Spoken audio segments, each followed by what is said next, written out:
Assalamualaikum warahmatullahi wabarakatuh. Jumpa lagi Sobat Nahdien semua dengan channel YouTube Amalia Warga NU. Kali ini kita akan menjelaskan amalan yang sudah maklum dilakukan oleh para Nahdien, namun dianggap bid'ah dan sesat oleh kelompok Wahabi Salafi. Amalan tersebut adalah tradisi tahlilan. Simak penjelasannya sebagai berikut. Berkumpul untuk melakukan tahlilan merupakan tradisi yang telah diamalkan secara turun-temurun oleh mayoritas umat Islam Indonesia.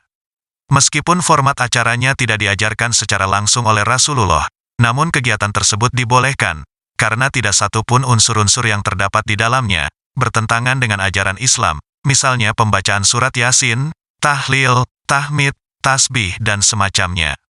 Oleh karena itu, pelaksanaan tahlilan secara esensial merupakan perwujudan dari tuntunan Rasulullah.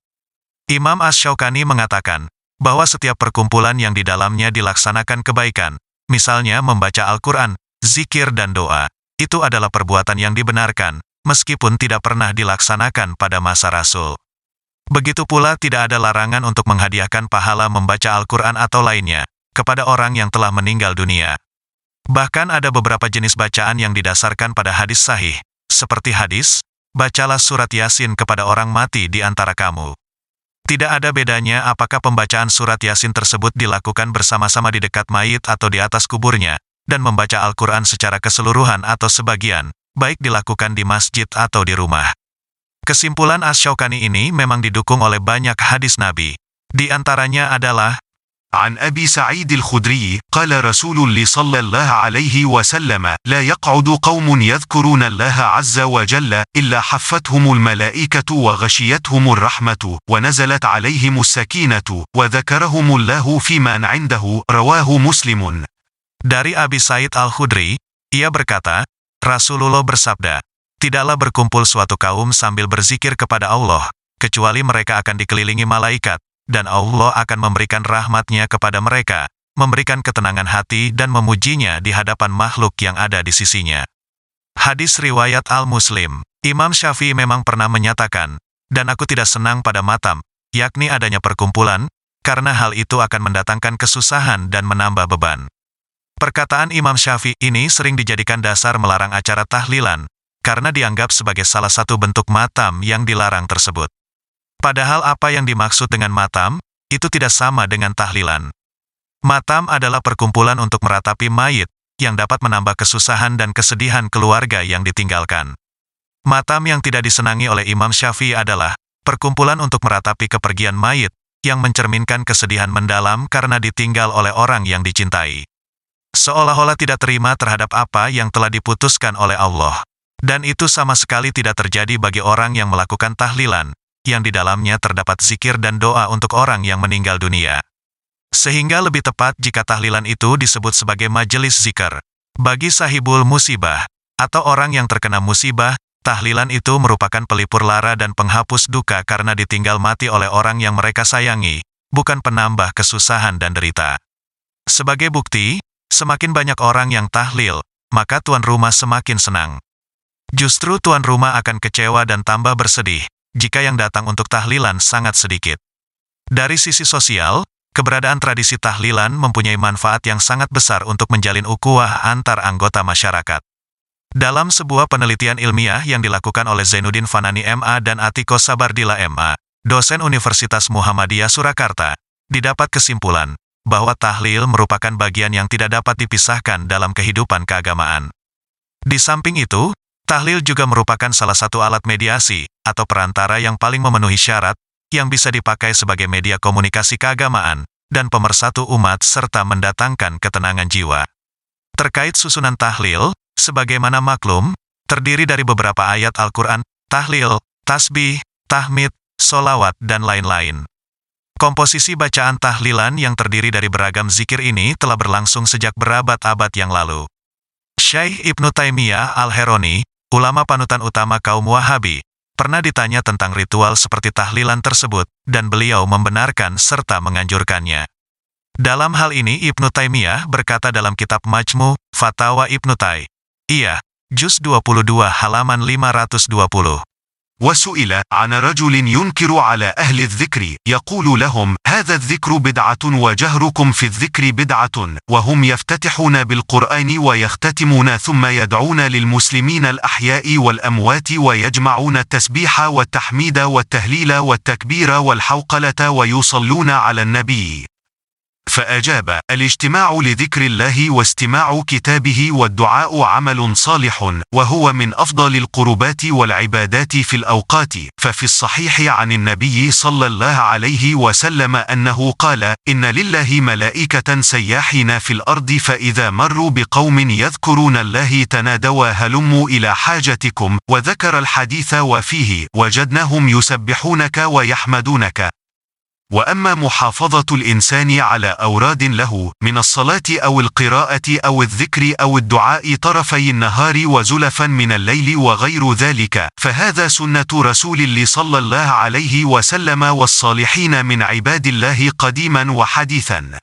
Ibnu Taimiyah ditanya tentang seseorang yang memprotes ahli zikir berjamaah dengan berkata kepada mereka, zikir kalian ini bid'ah, mengeraskan suara yang kalian lakukan juga bid'ah. Mereka memulai dan menutup zikirnya dengan Al-Quran, lalu mendoakan kaum muslimin yang masih hidup maupun yang sudah meninggal. Mereka mengumpulkan antara tasbih, tahmid, tahlil, takbir, hauqalah, yakni bacaan la haula wa la quwata illa billah, dan sholawat kepada Nabi.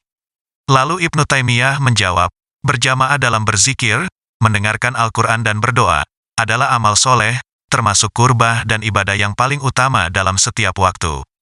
Dalam Sahih Al-Bukhari, Nabi bersabda, sesungguhnya Allah memiliki banyak malaikat yang selalu bepergian di muka bumi.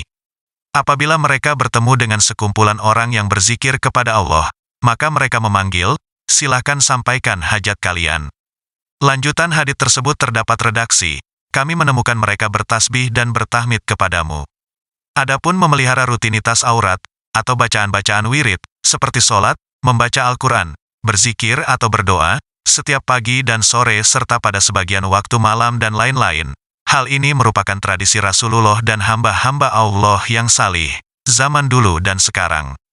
Pernyataan Syekh Ibnu Taimiyah tersebut memberikan kesimpulan, bahwa zikir berjamaah dengan komposisi bacaan yang beragam antara ayat Al-Quran, tasbih, tahmid, tahlil, sholawat dan lain-lain, seperti yang terdapat dalam tradisi tahlilan, adalah amal soleh dan termasuk kurbah dan ibadah yang paling utama dalam setiap waktu.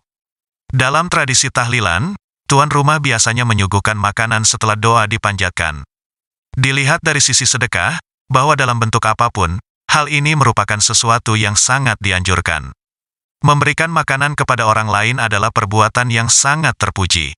Sabda Nabi, عن عمرو بن عبسة قال: أتيت رسول الله صلى الله عليه وسلم فقلت: يا رسول الله، ما الإسلام؟ قال: طيب الكلام وإطعام الطعام. رواه أحمد. Dari Amr bin Abasah, ia berkata, saya mendatangi Rasulullah kemudian saya bertanya, wahai Rasul, apakah Islam itu? Rasul menjawab, bertutur kata yang baik dan menyuguhkan makanan. Hadis riwayat Ahmad, kaitannya dengan sedekah untuk mayit. Pada masa Rasulullah, jangankan makanan, kebun pun atau harta yang sangat berharga, disedekahkan dan pahalanya diberikan kepada si mayit. Dalam sebuah hadits sahih disebutkan, عن ابن عباس أن رجلا قال: يا رسول الله، إن أمي توفيت، أفينفعها إن تصدقت عنها؟ قال: نعم. قال: فإن لي مخرفا فأشهدك أني قد تصدقت به عنها. رواه الترمذي. Dari Ibnu Abbas, sesungguhnya ada seorang laki-laki bertanya, wahai Rasulullah, sesungguhnya ibuku telah meninggal dunia. Apakah ada manfaatnya jika aku bersedekah untuknya? Rasulullah menjawab, ya. Laki-laki itu berkata, aku memiliki sebidang kebun, maka aku mempersaksikan kepadamu, bahwa aku akan mensedekahkan kebun tersebut atas nama ibuku. Hadis riwayat Tirmizi, Ibnu Qayyim al-Jauziyah dalam kitab Ar-Ruh halaman 142, dengan tegas mengatakan, bahwa sebaik-baik amal yang dihadiahkan kepada mayit adalah memerdekakan budak, sedekah, istighfar, doa dan haji. Adapun pahala membaca Al-Quran secara sukarela dan pahalanya diberikan kepada mayit, juga akan sampai kepada mayit tersebut. Sebagaimana pahala puasa dan haji. Jika kemudian perbuatan tersebut dikaitkan dengan usaha untuk memberikan penghormatan kepada para tamu, maka itu merupakan perbuatan yang dianjurkan dalam Islam. Sabda Rasulullah, عن أبي هريرة قال قال رسول الله صلى الله عليه وسلم من كان يؤمن بالله واليوم الآخر فلا يؤذي جاره ومن كان يؤمن بالله واليوم الآخر فليكرم ضيفه ومن كان يؤمن بالله واليوم الآخر فليقل خيرا أو ليصمت رواه مسلم. Dari Abi Hurairah, ia berkata, Rasulullah bersabda, barang siapa yang beriman kepada Allah dan hari akhir, maka janganlah menyakiti tetangganya. Barang siapa yang beriman kepada Allah dan hari akhir, maka hormatilah tamunya. Barang siapa yang beriman kepada Allah dan hari akhir, hendaklah ia berkata dengan kebaikan atau, jika tidak bisa, diam. Hadis riwayat Muslim, seorang tamu yang keperluannya hanya urusan bisnis atau sekedar ngobrol dan main catur, harus diterima dan dijamu dengan baik, apalagi tamu yang datang untuk mendoakan keluarga kita di akhirat, sudah seharusnya lebih dihormati dan diperhatikan. Hanya saja, kemampuan ekonomi harus tetap menjadi pertimbangan utama. Tidak boleh memaksakan diri untuk melakukan acara tahlilan dengan berhutang ke sana kemari, atau sampai mengambil harta anak yatim dan ahli waris yang lain. Hal tersebut jelas tidak dibenarkan.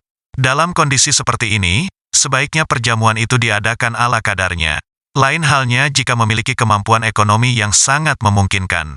Selama tidak israf, atau berlebih-lebihan dan menghamburkan harta, atau sekedar menjaga gengsi, suguhan istimewa yang dihidangkan dapat diperkenankan sebagai suatu bentuk penghormatan serta kecintaan kepada keluarga yang telah meninggal dunia. Dan yang tak kalah pentingnya, masyarakat yang melakukan tahlilan hendaknya menata niat di dalam hati, bahwa apa yang dilakukan itu semata-mata karena Allah.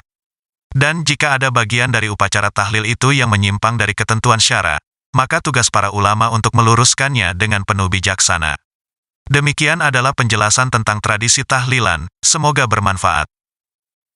والله الموفق إلى أقوم الطريق والسلام عليكم ورحمة الله وبركاته.